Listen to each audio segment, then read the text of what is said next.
ओम शांति। आज प्यारे मीठे बाबा की मुरली मंथन की डेट है 15 मार्च 2024। तो आज मीठे बाबा अपने बच्चों से कह रहे हैं, ज्ञान सागर बाबा तुम्हें रत्नों की थालियां भर भर कर दे रहे हैं। जितना चाहे अपनी झोली भरो, सब फिक्रातों से फारिग हो जाओ। तो कभी हमको अब पता चले कि कोई राजा है जो कि नगर के चौक पर हीरे मोतियों से भरी थालियां मतलब दान कर रहा है, भर भर के झोलियां भर रहे हैं, तो किस तरह से कितनी भीड़ लग जाएगी। कोई घर में टिकेगा? तो यहाँ भगवान हमें ज्ञान रत्नों से भरी भरी थालियां दे रहे हैं, जो एक एक रत्न लाखों की मिल्कियत के हैं। हमारा शरीर, हमारा मन इससे सुलझ रहा है, तो मन से बड़ा कोई धन है बताइए। आज बड़े बड़े मिलियनर हैं, लेकिन पूछो कि मन की शांति है, बोलेगा नहीं। मन का सुख है, नहीं। क्या हम बड़ी गाड़ी में बैठकर कोई हमें टोक दिया, ताना दिया, तो क्या हम दुखी नहीं होते? हमें तो दुख नहीं होना चाहिए, क्योंकि हम तो बड़ी सी गाड़ी में बैठे हैं। क्या ऐसा होता है? नहीं ना। तो भगवान जो हमें धन दे रहे हैं ना, उससे हमारा मन सुमन बन रहा है। तो इन रत्नों से, ये जो मुरली में जो एक एक बोल जो है ना, इस मंथन के एक एक बोल, वो आपके लिए रत्नों से थालियां भर कर ही है। तो जितना चाहे झोली भरो, तो सब फिक्रातों से फारिग हो जाओगे। और कहते हैं ना कि बाबा के लिए, मुझ आत्मा की एक दिल के उद्गार है हृदय के, कि तुम्हारी मुरली में बिन मोल हम बिक गए बाबा। तुम्हारी मुरली के एक एक बोल में हम बिन मोल बिक गए बाबा। बहुत गुमान था हमें कि हम तो बिकते नहीं हैं।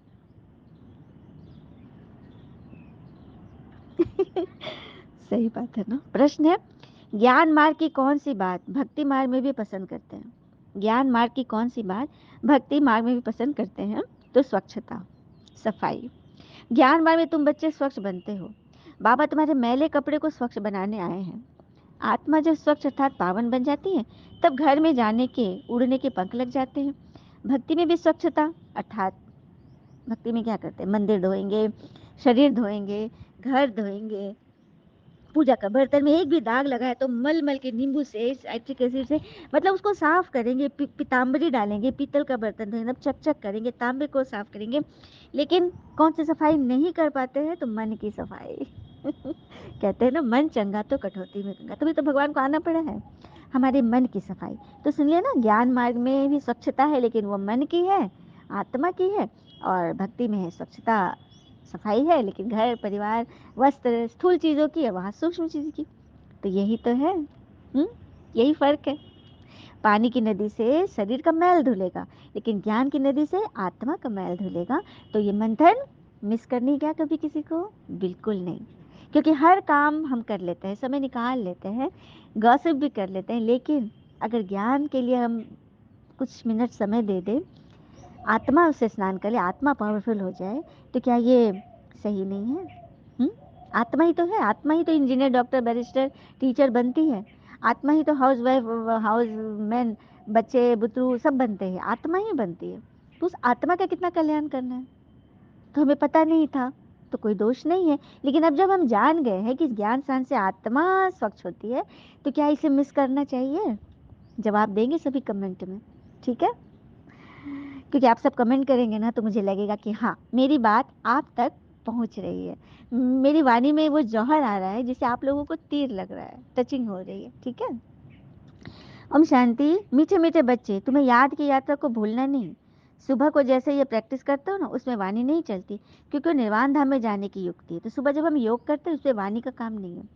योग में तो बस मन बुद्धि सूक्ष्म रूप से सूक्ष्म परमात्मा छठे तत्व में पहुंच जाती। कल माया मातेश्वरी जी के महावाक्य में यही था ना, कि आत्मा पांच तत्व से परे छठे तत्व महतत्व ब्रह्म तत्व परम धाम में पहुंच जाती है और भगवान से मिल लेती है ना बड़ी बात। फिर बाबा कह रहे हैं, फूलों को तुम देखोगे, जैसे जैसे झाड़ वैसे वैसे उनके फूल निकलते हैं। फूलों को हमने देखा ना बगीचे में, जैसा उसका झाड़ होता है, स्वरूप होता है, जड़ होता है, वैसे ही फूल निकलता है। तो उसी तरह से, और सब फूलों के फीचर्स भिन्न भिन्न होते हैं, कोई फूल एक जैसा तो होता नहीं।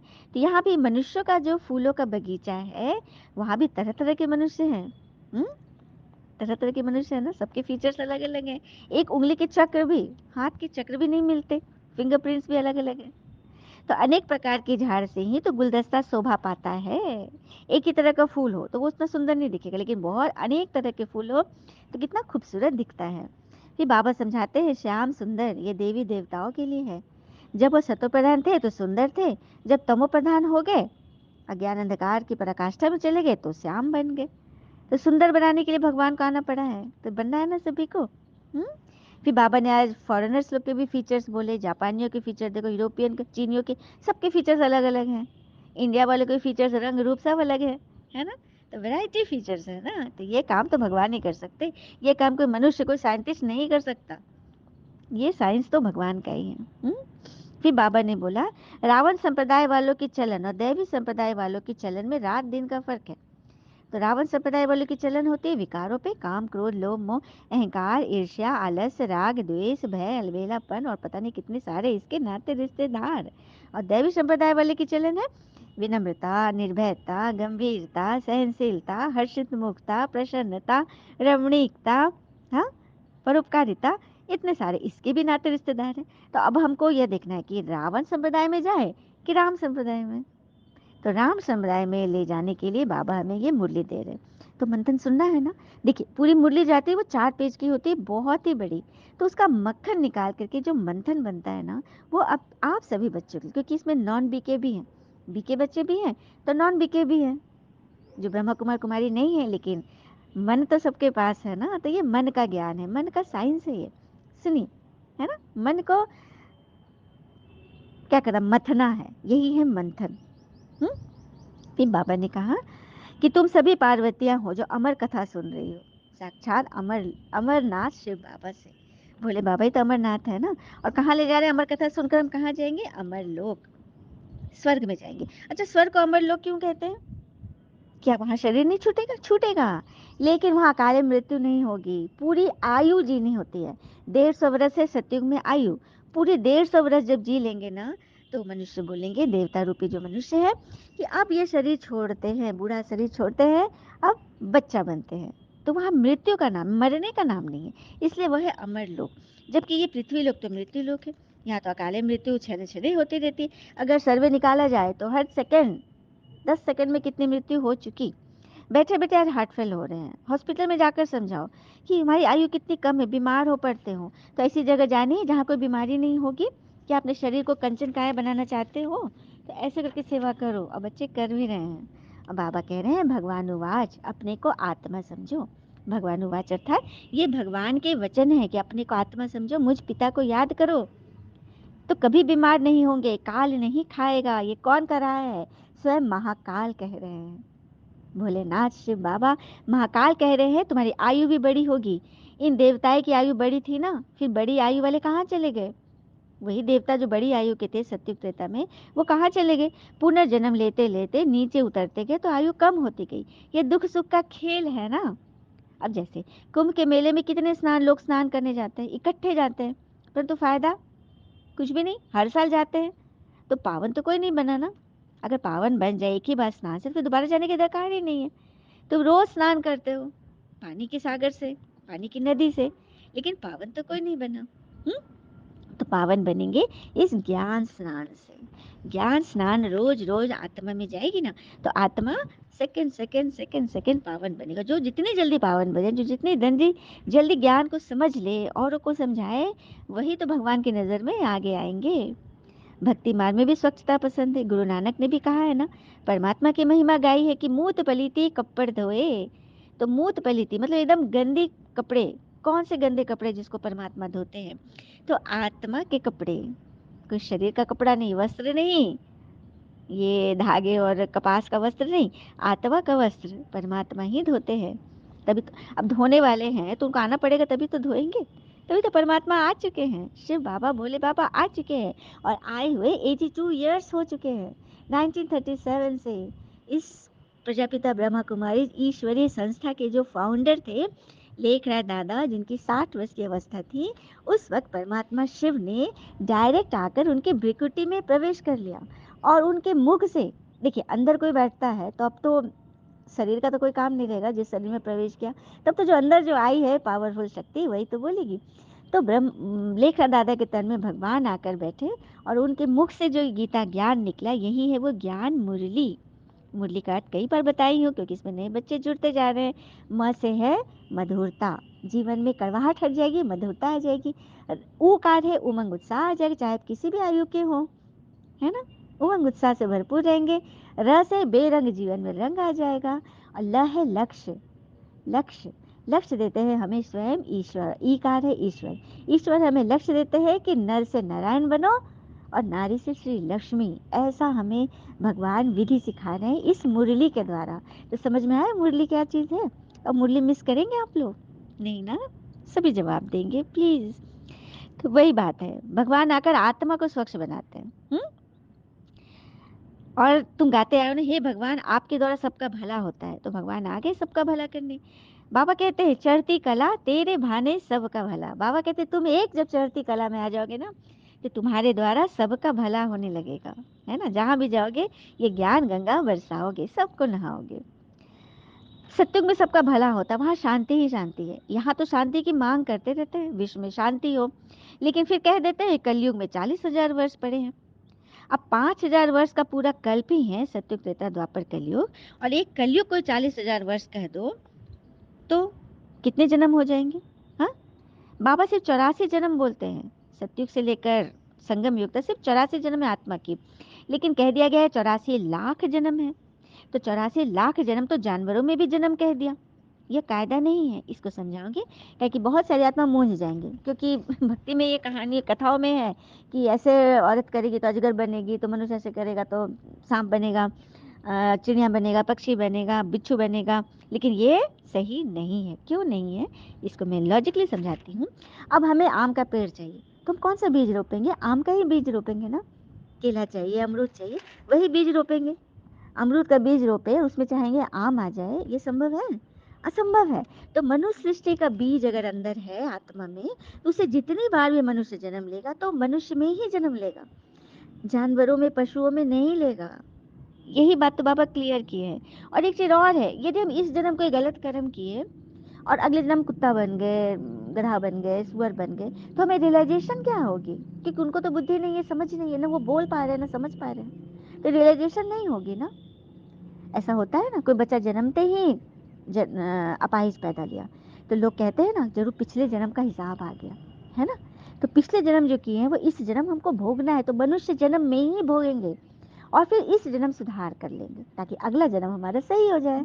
ठीक है, जानवर में लेंगे तो फिर कोई टचिंग नहीं, कुछ भी नहीं होगा। इसीलिए ये बात एकदम तर्क संगत है ना। इस बात को भी आप मंथन में जवाब देंगे कि आपको ये बात तर्क संगत लगी। बाकी ऋषि मुनि से भी पूछो तो वो भी नेति नेति कह कर चले गए, ना इति ना इति, मतलब हम नहीं जानते। तो नहीं जानते ईश्वर की गति मति तो नास्तिक ठहरे ना। हाँ, तो आस्तिक कौन थे? देवता है, लेकिन वो नीचे गिरे तो फिर नास्तिक बन गए। फिर से हमें नास्तिक को आस्तिक बनाने भगवान को आना पड़ा है। हनुमान जी की भी कहानी, बचपन में उन्होंने सूर्य को निगल लिया था, कितनी शक्ति थी, लेकिन इंद्र के वज्र से वो भूल गए। तो वही रावण का जब विकारों का जब वज्र लगता है हमारे अंदर, तो हम अपनी सारी दैवी शक्तियां भूल जाते हैं। तब फिर एक एक बच्चा जामवंत बन के हम महावीरों को जगा रहा है, हमारी शक्ति को जागृत कर रहा है। और जामवंत को भेजा कौन? स्वयं शिव परमात्मा। तो किसी को भी, जो भी आत्मा आपके सम्मुख आई है, आपको ज्ञान सुना रही है, वो आपके लिए एक एक बच्चा जामवंत है, जो आपके अंदर की शक्ति को जगा रहा है। ठीक है, आप सबको नास्तिक से आस्तिक बना रहा है। हुँ? ज्ञान से तुम नास्तिक आस्तिक बनते हो, फिर 21 जन्म को तुम्हें स्वर्ग का वर्षा मिल जाता है, फिर ज्ञान की दरकार नहीं रहती। अब पुरुषोत्तम संगम युग है, जबकि तुम उत्तम से उत्तम पुरुषोत्तम बन के स्वर्ग के मालिक बन रहे हो।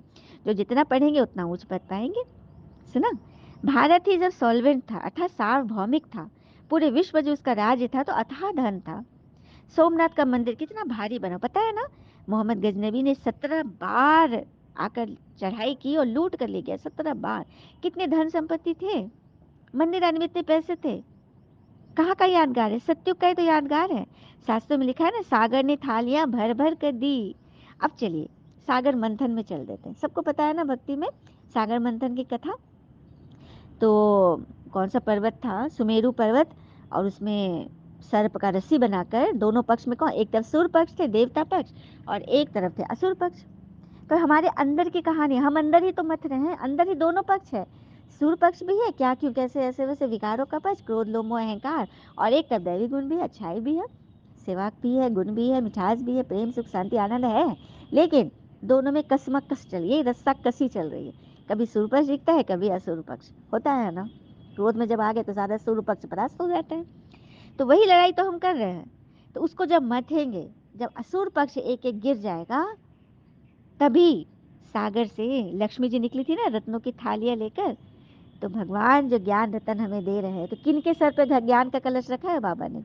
माताओं के सर पे। तो माता ही तो लक्ष्मी है, श्री लक्ष्मी ही है वो नारी जो आपको ज्ञान रत्नों से भरपूर सजा रही है, आपके लिए ज्ञान रत्नों की थाली लेकर आ रही है, ये मंथन लेकर आ रही है ना बड़ी बात। तो सिर्फ एक आत्मा की बात नहीं, आप सब भी श्री लक्ष्मी हो। जो भी इस ज्ञान के पॉइंट लेकर के औरों को दान करे, वो सभी श्री लक्ष्मी है। तो बनना है ना सभी को। ये पॉइंट भी आप जरूर कमेंट में लिखेंगे। फिर आगे बाबा के जो जितना रीति पढ़ेंगे पढ़ाएंगे, जितना झोली भरेंगे, भक्ति में ना शंकर जी के आगे जाकर गाते हो, भर दे झोली। मुस्लिम धर्म में भर दे झोली मेरी मेरे आका, सभी गाते आए हैं। तो कैसे भरते हैं झोली? कौन सी झोली भरते हैं? आत्मा की झोली, विकारों से खाली करके ज्ञान रत्नों से, प्रेम सुख शांति आनंद शक्ति ज्ञान पवित्रता से भरते हैं। जैसे ही बच्चे बढ़ने लगेंगे, जितनी अच्छी रीति पढ़ेंगे तो स्कॉलरशिप मिलेगी, और ये स्कॉलरशिप है स्वर्ग का महाराजा महारानी का पद। तो चाहिए ना सभी को। बाबा कहते हैं मेरा काम है पढ़ाना, बाकी जो फारकती दे देते हैं छोड़ देते हैं, ये भी ड्रामा में नूंद है। बाबा कहते हैं मुझे उसकी फिक्र नहीं है, मैं तो फिक्र से फारिग हूँ, क्योंकि मैं निराकार हूँ। मेरा काम तो बनाना, बाकी बनो न बनो वो तुम्हारी मर्जी। भगवान को कोई फिक्र नहीं, तो हम बच्चों को भी फिक्र नहीं। हमारा काम है बस सबको बता देना, रास्ता दिखा देना। अब चले न चले, अब माँ बाप बच्चों को पढ़ाते हैं, अच्छी जगह एडमिशन कराते हैं, अब बच्चा बाहर जाकर पढ़े ना पढ़े तो इसे माँ बाप का दोष है, संग का दोष है। जैसा संग लगाएंगे वैसा हम बन जाएंगे। इसलिए सत्संग करो, अच्छे संग करो, ठीक है। टीचर्स का काम है, दुनिया में भक्ति में भी अनेक टीचर गुरु गोसाई से विद्याएं पढ़ते आए हो, लेकिन भगवान जो पढ़ाते हैं वो सबसे न्यारी नॉलेज है, क्योंकि ये शरीर नहीं, ये आत्मा पढ़ रही है। तो बाबा कल्याणकारी है तो तुम बच्चों को भी कल्याणकारी बनना है। कोई बच्चे ना औरों को दलदल से निकालते निकालते खुद ही फंस पड़ते हैं, अपवित्र बन जाते हैं, मतलब करी कमाई चट कर देते हैं। इसलिए बाबा कहते हैं माया बड़ी दुस्तर है, खबरदार रहना। तुम ही गोरे थे, तुम ही काले बन गए, तुम ही देवता थे, अभी तुम ही असुर बने हो। फिर से बाबा आकर हमें फिर से देवता बना रहे हैं। बाबा कहते हैं मुझे तुम बच्चों पर कितनी मेहनत करनी पड़ रही है। आधा कल से तुम विषय सागर में पड़े थे, तुमको बाहर निकालना मासी का घर नहीं है। तुम्हें सच्ची सच्ची सत्यनारायण की कथा स्वयं भी सुननी है, रोज सुननी है, मंथन मुरली सुननी है, और सबको बनानी है, सबको बताना है। कई बच्चे ना सुनते समझ समय तो कह देते हैं अच्छा अच्छा, लेकिन बाहर निकले तो खलास, माया माथा ही मोड़ लेती है। तो कोटों में कोई निकलता है, करोड़ों में कोई एक निकलता है। फिर बाबा कहते भले कितने भी तूफान आए तुमको हिलना नहीं है। तूफान आएगा तो सिर्फ कर्मेंद्रियों से कर्म मत करना, मन में आएंगे संकल्प, लेकिन उसी समय मन मस्तिष्क के पहरेदार बनकर उसको हटा दो। जो बातें अंदर जानी चाहिए वो दो। जैसे कहीं शादी ब्याह में जाते हो, पार्टियों में प्लेट में भोजन डालते हो, तो जो चीज़ पसंद है जो खा सकते हो वही ना डालते हो। तो मन बुद्धि के प्लेट में वही चीज़ डाले, वही संकल्प का भोजन डाले जो आपके लिए उचित है। जो आपके मन को फंसा दे, गिरा दे, रुठा दे, क्रोध दिला दे, वो बातें एंट्री मत करो। वही तो हमें ये मुरली सिखाती है। हुँ? बाबा कहते हैं मीठे बच्चे याद करो तो सारा जंक निकल जाएगा, कट निकल जाएगी, है ना। अच्छा, मीठे बच्चों प्रति भगवान की नमस्ते, हम बच्चों की भी प्यारे बाबा को नमस्ते। धारणा के लिए मुख्य सार, पहले पॉइंट, कल्याणकारी बाबा के हम बच्चे हैं, इसलिए अपना और सर्व का कल्याण करना है। कोई ऐसा कर्म न हो कि कमाई खत्म हो जाए, इसलिए खबरदार रहो।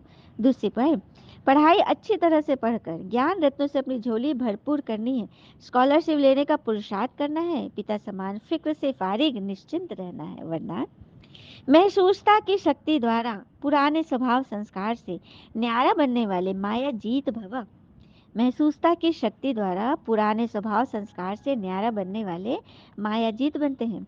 इस पुरानी देह के स्वभाव और संस्कार बहुत कड़े हैं, जो मायाजीत बनने में बड़ा विघ्न रूप बनते हैं। क्योंकि पुराने स्वभाव ही होते हैं ना, इसकी बात पकड़ लेना, उस बात में फंस जाना, हाँ, किसी को टोंट कर देना, ये क्या है? पुराने संस्कार। तो पुराने स्वभाव संस्कार रूपी सांप खत्म होगा, लेकिन लकीर भी रह गई ना तो वो धोखा देगी। लकीर भी नहीं रख, उसको भस्म कर दो। कई बार माया के इतना वशीभूत हो जाते हैं कि रॉन्ग को रॉन्ग भी नहीं समझते, रॉन्ग को राइट समझ लेते हैं। ऐसा माया पट्टी पढ़ा देती है। हाँ, परवश हो जाती है। इसलिए चेक करो कि महसूसता शक्ति द्वारा जो पुराने छिपे हुए स्वभाव संस्कार है उससे न्यारे बनो, तब माया जीत मोह जीत बनेंगे। अपने अंदर की कमी को दूसरा थोड़ी देखेगा। मेरा मन कौन सी बात में फंसता है, कहाँ पे मैं कमजोर हूँ, उसको खुद ही खत्म करो ना। हम्म? यही तो बाबा बोल रहे, महसूस करो और पुराने संस्कार स्वभाव को खत्म करके माया जीत मोह जीत जगत जीत बनो। स्लोगन, मेरेपन के अनेक रिश्ते को समाप्त करना ही फरिश्ता बनना। फरिश्ता था जिनका कोई फालतू व्यर्थ बातों से कोई रिश्ता न हो, कोई मेरेपन का रिश्ता न हो, तब बन जाएंगे फरिश्ता। और कहते हैं ना, जब धन कमाते हो तो धन से चीजें आती हैं, लेकिन जब किसी की दुआएं कमाते हो तो धन के साथ खुशी सेहत और प्यार भी आ जाता है। तो ऐसा धन कमाओ जो कि दुआ के साथ मिले। अब डॉक्टर है, उसका धन तो पेशा है, उसको पैसे चाहिए, लेकिन कोई गरीब है, कम ही पैसा है, तो उसको माफ़ कर दो, है ना?